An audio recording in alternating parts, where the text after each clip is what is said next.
कल्पना कीजिए एक बहुत ही शानदार इमारत बनी है।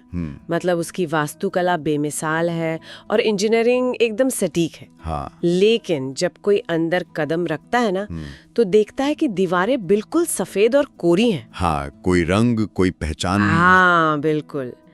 वो जगह तकनीकी रूप से तो पूरी तरह काम करती है, लेकिन उसमें कोई जान नहीं है, कोई गर्माहट नहीं है। डिजिटल दुनिया में यूजर इंटरफेस या यूआई का भी बिल्कुल यही हाल होता है जब उसमें विजुअल स्टोरी टेलिंग का सही इस्तेमाल नहीं किया जाता। ये वास्तुकला वाली एनालॉजी बहुत सटीक बैठती है, क्योंकि अक्सर लोग डिजाइन को सिर्फ कोडिंग, ग्रिड सिस्टम और फंक्शनैलिटी तक ही सीमित मान लेते हैं। सही बात है। एक धारणा बन गई है कि अगर कोई ऐप क्रैश नहीं हो रहा है, बटन काम कर रहे हैं, तो मतलब डिजाइन सफल है। हाँ, ऐसा ही लगता है शुरुआत में। लेकिन जो चीज एक साधारण सॉफ्टवेयर को एक यादगार अनुभव में बदलती है ना, वो विजुअल भाषा है जो बिना एक भी शब्द पढ़े यूजर के दिमाग में ये बात डाल देती है कि वो किस तरह के डिजिटल वातावरण में है। चलिए इसे थोड़ा विस्तार से समझते हैं।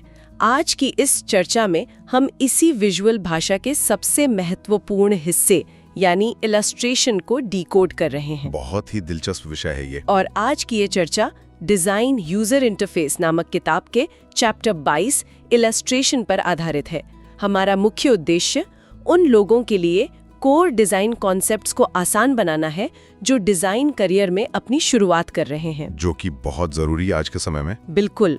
और इससे पहले कि हम इन तकनीकी गहराइयों में उतरें, जो भी लोग इस क्षेत्र में गंभीरता से करियर बनाना चाहते हैं उनके लिए ये किताब एक बेहतरीन संसाधन है। डिस्क्रिप्शन में डिजाइन यूजर इंटरफेस किताब का लिंक http://hyperacademy.com/lu/book दिया गया है। वहाँ एक QR कोड भी मौजूद है, तो जो भी श्रोता इसे पढ़ रहे हैं वे उस QR कोड को स्कैन करके सीधे ये किताब खरीद सकते हैं। ये किताब सच में उन बेसिक्स को कवर करती है जो मिसिंग होते हैं। और हाँ, तकनीकी डिजाइन ब्रेकडाउन और करियर बिल्डिंग से जुड़ी और अधिक सामग्री के लिए शो को फॉलो जरूर करें। तो बेसिक से शुरू करते हैं। सबसे पहला विरोधाभास जो सामने आता है वो ये है कि किसी इंटरफेस में असल तस्वीरों के बजाय इलस्ट्रेशंस यानी चित्रों का इस्तेमाल क्यों किया जाना चाहिए। ये एक बहुत ही क्लासिक डिबेट है। अक्सर लोग सोचते हैं कि एक असली इंसान की मुस्कुराती हुई तस्वीर ज्यादा भरोसा पैदा करेगी। हाँ, मतलब एक आम धारणा तो यही है ना कि असली चेहरा दिखेगा तो ज्यादा अपनापन लगेगा। लेकिन इसके पीछे का मनोविज्ञान कुछ और ही कहानी कहता है। मानव मस्तिष्क तस्वीरों और इलस्ट्रेशंस को बिल्कुल अलग-अलग तरीके से प्रोसेस करता है। अच्छा, कैसे? देखिए, जब स्क्रीन पर किसी असली इंसान की तस्वीर होती है तो वो बहुत ही विशिष्ट होती है, बहुत स्पेसिफिक। मस्तिष्क उसे किसी और व्यक्ति के रूप में देखता है। मतलब वो मैं नहीं हूँ, वो कोई और है। एग्जैक्टली। लेकिन एक इलस्ट्रेशन अपनी प्रकृति में थोड़ा अमूर्त या एब्स्ट्रैक्ट होता है। वो एक विचार या भावना का प्रतिनिधित्व करता है जिसमें कोई भी यूजर खुद को या अपनी स्थिति को आसानी से ढाल सकता है। अरे वाह, ये तो बहुत ही गहरी बात है। यहाँ सबसे दिलचस्प बात यह है कि ये अमूर्तता काम कैसे करती है। जब हम कोई कस्टम इलस्ट्रेशन देखते हैं तो दिमाग को उस चेहरे या आकृति की पहचान करने की जरूरत नहीं पड़ती। हाँ, क्योंकि वो असली चेहरा तो है नहीं। बिल्कुल, वो सीधे उस भाव को पकड़ता है जिसे दर्शाने की कोशिश की जा रही है। लेकिन समस्या तब आती है जब डिजाइनर्स समय बचाने के लिए स्टॉक वेबसाइट से बने बनाए इलस्ट्रेशंस उठा लेते हैं। स्टॉक इलस्ट्रेशन का इस्तेमाल करना, इसे अगर एक एनालॉजी से समझें तो ये किसी लिफ्ट में बजने वाले उस धीमे संगीत की तरह है। Elevator music. हाँ, वो संगीत इसलिए बजाया जाता है ताकि बस शांति ना रहे और लोगों को अजीब न लगे। लेकिन क्या कोई कभी उस संगीत की धुन को याद रखता है? कोई भी नहीं। क्या वो संगीत किसी के मन में उस इमारत के लिए वफादारी पैदा करता है? बिल्कुल नहीं। स्टॉक इमेजेस भी यही काम करती हैं। वो सिर्फ स्क्रीन पर मौजूद खाली जगह को भरती हैं ताकि वो कोरी ना लगे। यह एलिवेटर म्यूजिक वाली तुलना इस पूरी प्रक्रिया को एकदम स्पष्ट कर देती है। इसके विपरीत खुद का बनाया हुआ कस्टम इलस्ट्रेशन एक बुटीक स्टोर में बजने वाली एक सोची समझी क्यूरेटेड प्लेलिस्ट की तरह है। जो एक माहौल बनाती है। नए डिजाइनर्स होते हैं ना, वे अक्सर ये शिकायत करते हैं कि कस्टम इलस्ट्रेशन बनाना बहुत समय लेने वाला काम है। तो मैं यही सोच रही थी कि क्या इसका मतलब ये है कि कड़ी डेडलाइन वाले प्रोजेक्ट्स में भी शुरू से ही कस्टम चित्र बनाना अनिवार्य है? ये एक अच्छा सवाल है। क्या ये सच में इतना बड़ा अंतर पैदा करता है कि इसके लिए अतिरिक्त घंटे लगाए जाएं, खासकर जब कोई अपना करियर शुरू ही कर रहा हो? ये पूरी तरह इस बात पर निर्भर करता है कि हम प्रोडक्ट को कैसे देखते हैं। अगर प्रोडक्ट सिर्फ एक टूल है तो शायद स्टॉक इमेजेस काम कर जाएं। ओके। लेकिन अगर प्रोडक्ट को एक ब्रांड बनना है तो कस्टम इलस्ट्रेशन जरूरी हैं। इसका सबसे बड़ा कारण विजुअल हुक है। Visual hook? हाँ, जब कस्टम इलस्ट्रेशन को एक मैस्कॉट कैरेक्टर के रूप में विकसित किया जाता है तो वो ब्रांड का चेहरा बन जाता है। मैस्कॉट केवल एक चित्र नहीं होता, तो क्या होता है? वो एक डिजिटल पर्सनैलिटी बन जाता है जो यूजर के साथ एक पैरा सोशल रिश्ता कायम करता है। जैसे डुओलिंगो ऐप का वो हरा उल्लू। बिल्कुल, सबसे बेहतरीन उदाहरण। वो सिर्फ एक लोगो नहीं है ना, वो एक ऐसा चरित्र है जो कभी आपको प्रोत्साहित करता है तो कभी मजाकिया तौर पर डराता भी है कि आज की क्लास मिस मत करना। हाँ, और वो इंटरनेट संस्कृति का हिस्सा बन गया है। मीम्स बनते हैं उस पर। मस्तिष्क उसे सॉफ्टवेयर के हिस्से के रूप में नहीं बल्कि एक साथी या सख्ती शिक्षक के रूप में प्रोसेस करने लगता है। सही बात है। और माइक्रोसॉफ्ट ऑफिस स्वीट का वो पुराना पेपर क्लिप आइकन याद है? अरे क्लिपी, उसे कौन भूल सकता है। हाँ, क्लिपी भी इसी मनोविज्ञान का एक शुरुआती उदाहरण था। उसे लेकर लोगों की राय जो भी रही हो कि वो परेशान करता था या जो भी, लेकिन ये सच है कि उसे कोई भूल नहीं पाया। ये तो है। जब एक मैस्कॉट को सही तरीके से एनिमेट करके डिजाइन किया जाता है तो वो यूजर के अनुभव को एक इंसान जैसा स्पर्श देता है। मानव मस्तिष्क चेहरों और भावनाओं को पहचानने के लिए इवोल्यूशन के नजरिए से ही प्रोग्राम किया गया है। मैस्कॉट इसी बायोलॉजिकल प्रोग्रामिंग का फायदा उठाते हैं। तो हम केवल पिक्सल नहीं भर रहे हैं, हम एक अवचेतन ट्रिगर बना रहे हैं। बिल्कुल। यहाँ बात सच में बहुत दिलचस्प हो जाती है। अब अगर ये मान लिया जाए कि हम कस्टम इलस्ट्रेशन बना रहे हैं तो अगली चुनौती ये आती है कि उनकी शैली या स्टाइल और रंग क्या होने चाहिए। हर चित्र हर जगह तो काम नहीं कर सकता। यहीं पर कॉन्टेक्स्ट और विजुअल एकरूपता का विज्ञान सामने आता है। शैली हमेशा ब्रांड की आवाज से मेल खानी चाहिए। कोई उदाहरण देकर समझाएंगे? जरूर। मान लीजिए कि एक ई-लर्निंग ऐप है बच्चों के लिए। वहां बहुत ही वाइब्रेंट, चुलबुले और गोलमटोल कैरेक्टर्स एकदम सही बैठते हैं, क्योंकि वहां लक्ष्य सीखने की प्रक्रिया से डर खत्म करना और उसे मजेदार बनाना है। लेकिन अगर इसी चीज को हम पलट दें, मान लीजिए किसी ने एक बैंकिंग या फिनटेक ऐप खोला है जहां उसकी जीवन भर की जमा पूंजी रखी है। हाँ। और वहां स्क्रीन पर एक नाचता हुआ चुलबुला कार्टून भालू आके कहे कि आपका पैसा यहाँ पूरी तरह सुरक्षित है। अरे बाप रे, नहीं। ये तो एक भयानक विजुअल विरोधाभास पैदा कर देगा ना? बहुत भयानक। अगर हम इसे व्यापक नजरिए से जोड़कर देखें तो ये विरोधाभास सीधे दिमाग के उस हिस्से पर असर करता है जो खतरों को पहचानता है, एमिगडाला। अच्छा, बायोलॉजिकल रिएक्शन। बिल्कुल। जब मस्तिष्क को किसी ऐसे माहौल में जहां वो गंभीरता और सुरक्षा की उम्मीद कर रहा है कुछ ऐसा दिखता है जो बहुत बचकाना है, तो वो इसे एक चेतावनी के रूप में प्रोसेस करता है। ये तो बहुत रिस्की है। फिर बहुत रिस्की है। यूजर को शायद ये ना पता हो कि उसे वो ऐप क्यों अजीब लग रहा है, लेकिन उसका अवचेतन मन उस प्रोडक्ट की विश्वसनीयता को कम आंकने लगता है। बैंकिंग एप्स में शैली हमेशा साफ, मिनिमलिस्ट और शांत रंगों वाली होनी चाहिए। रंगों से याद आया, एक और अहम नियम यह है कि इलस्ट्रेशंस का कलर पैलेट सीधे ब्रांड के मुख्य रंगों से लिया जाना चाहिए। हाँ, ये एकरूपता के लिए बहुत जरूरी है। इससे मस्तिष्क में ब्रांड एसोसिएशन मजबूत होता है। मैंने देखा है कि जब ऐप के अंदर यूजर अपना कोई अवतार भी बनाते हैं तो वहां भी उन्हीं ब्रांड रंगों का मिक्स होना चाहिए ताकि वो अवतार उसी डिजिटल दुनिया का हिस्सा लगे। सही पकड़ा आपने। लेकिन शैली की बात केवल रंगों तक सीमित नहीं है। तकनीकी एकरूपता या टेक्निकल कंसिस्टेंसी के कुछ बहुत ही कड़े नियम होते हैं जिन्हें अक्सर अनदेखा कर दिया जाता है। जैसे कि तकनीकी एकरूपता का मतलब है डिजाइनों के व्याकरण को समान रखना। हर इलस्ट्रेशन में स्ट्रोक की चौड़ाई, आकृतियों की गोलाई, रंग भरने का तरीका और टेक्सचर बिल्कुल एक जैसा होना चाहिए। अगर एक इलस्ट्रेशन में लाइनें 2 पिक्सल मोटी हैं और दूसरे में 5 पिक्सल मोटी, तो वे एक परिवार के नहीं लगते हैं। एक बहुत ही दिलचस्प तकनीकी नियम मैंने किताब में पढ़ा कि आउटलाइन इमेज के साथ फुल कलर 3D इमेज को कभी भी एक साथ नहीं मिलाना चाहिए। ये बहुत बड़ी गलती है जो अक्सर नए डिजाइनर्स करते हैं।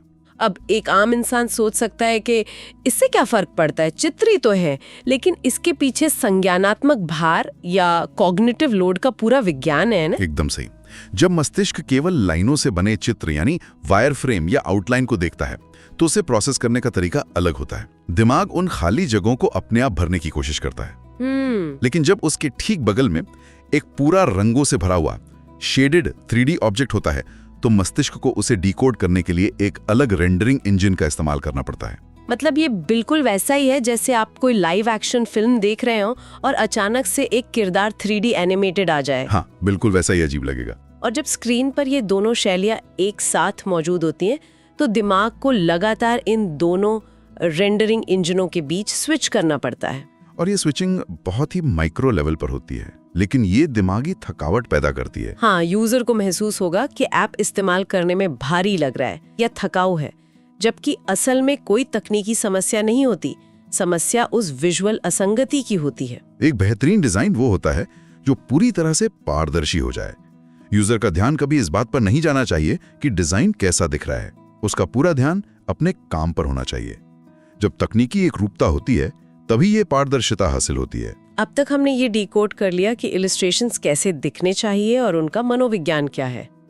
लेकिन ये सब सबसे पहले काम कहाँ आता है? ये काम आता है ऐप के मुख्य दरवाजे पर, यानी ऑनबोर्डिंग के दौरान।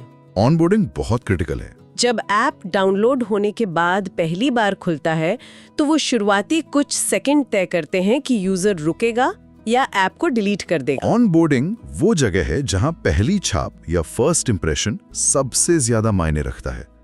जब कोई व्यक्ति एक नए डिजिटल वातावरण में प्रवेश करता है तो वो थोड़ा खोया हुआ महसूस करता है। बिल्कुल, उसे पता नहीं होता कि कहाँ क्लिक करना है। उसे ये समझने के लिए कि वो कहाँ है और उसे क्या करना है, विजुअल गाइडेंस की जरूरत होती है।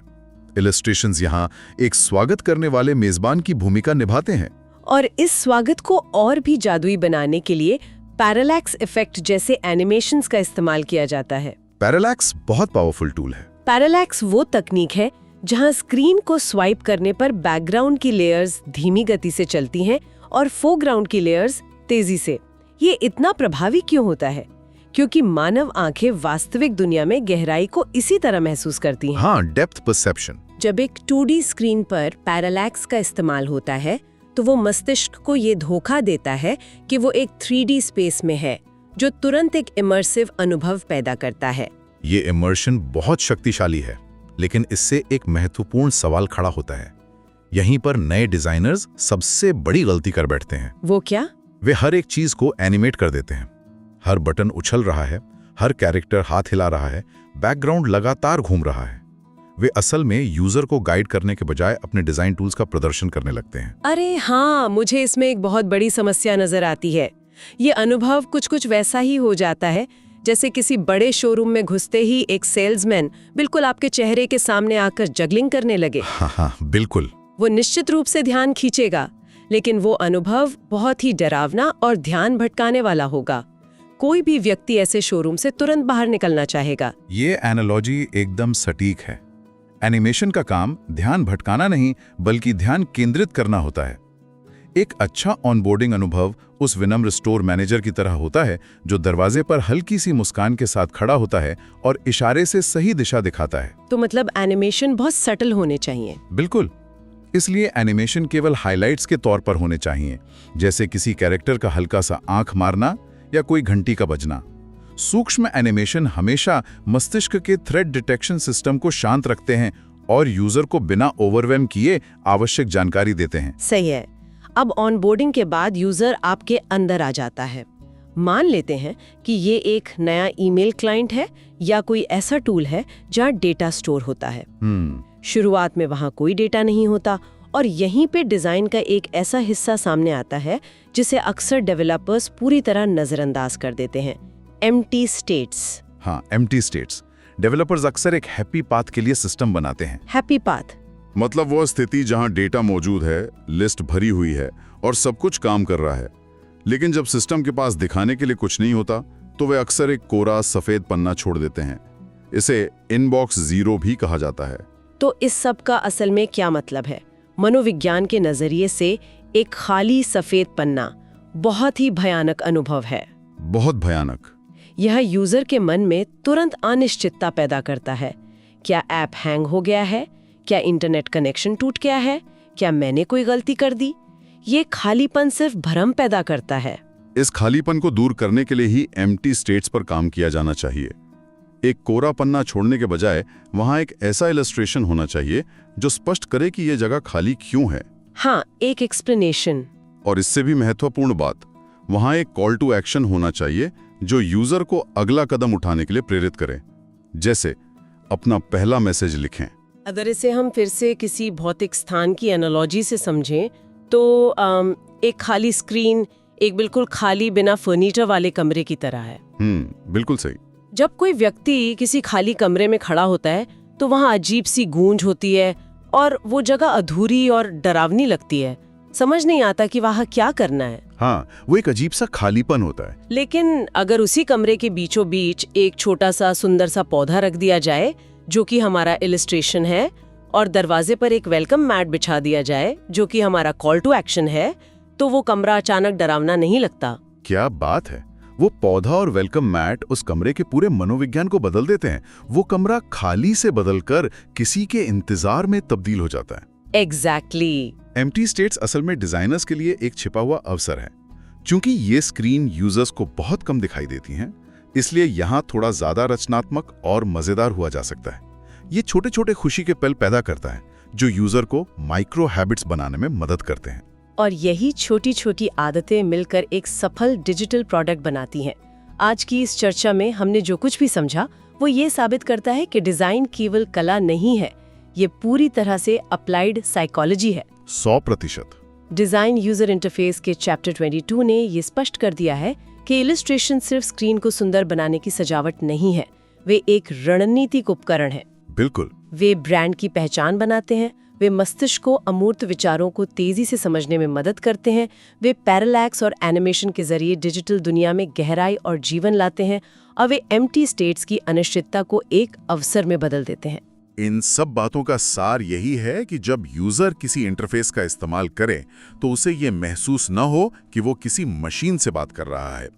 इलस्ट्रेशंस और उनकी एक रूपता उस मशीन में एक आत्मा डालने का काम करते हैं। और जो भी श्रोता इस आत्मा को डिजाइन करने की कला और इसके पीछे के विज्ञान को गहराई से समझना चाहते हैं, उनके लिए ये चर्चा एक शुरुआत भर है। डिजाइन यूजर इंटरफेस किताब डिजाइन करियर को दिशा देने वाला एक बेहतरीन टूल है। हाईली रिकमेंडेड है ये किताब। डिस्क्रिप्शन में दिए गए लिंक https://hyp4academy.gumroad.com/ubbook पर मौजूद QR कोड को स्कैन करके आप इसे प्राप्त कर सकते हैं। इसके अलावा तकनीकी डिजाइन ब्रेकडाउन और करियर बिल्डिंग से जुड़ी ऐसी ही और अधिक सामग्री के लिए इस शो को फॉलो जरूर करें। ये बहुत जरूरी है ताकि ऐसी कोई भी चर्चा ना छूटे। इस डीप डाइव को खत्म करने से पहले मैं बस एक विचार छोड़ना चाहूंगा। जी बिल्कुल। अगली बार जब भी कोई नया या अपना पसंदीदा ऐप खोला जाए ना, तो इस बात पर ध्यान दें कि उस ऐप में एम्प्टी स्टेट को कैसे डिजाइन किया गया है। जब कोई डेटा नहीं होता तो वो स्क्रीन क्या दिखा रही है? क्या वो छोटा सा इलस्ट्रेशन सिर्फ एक चित्र है, या वो अवचेतन रूप से किसी खास व्यवहार को निर्देशित कर रहा है? एक बेहतरीन डिजाइनर हमेशा इस बात का विश्लेषण करता है कि खाली जगहों में भी क्या मनोविज्ञान छिपा है। बहुत ही उम्दा बात कही आपने। खाली इमारत वाले उसी विचार पर वापस लौटते हुए अब ये स्पष्ट है कि उस इमारत के अंदर रखा एक छोटा सा पौधा भी सिर्फ वहाँ रखा नहीं होता, वो वहाँ किसी खास मकसद से होता है। डिजाइन में कुछ भी संयोग नहीं होता। बिल्कुल नहीं। इसी विचार के साथ आज की इस गहन चर्चा को यहीं विराम देते हैं। सुनते रहिए और डिजाइन के पीछे छिपे इन विजुअल रहस्यों को डिकोड करते रहिए।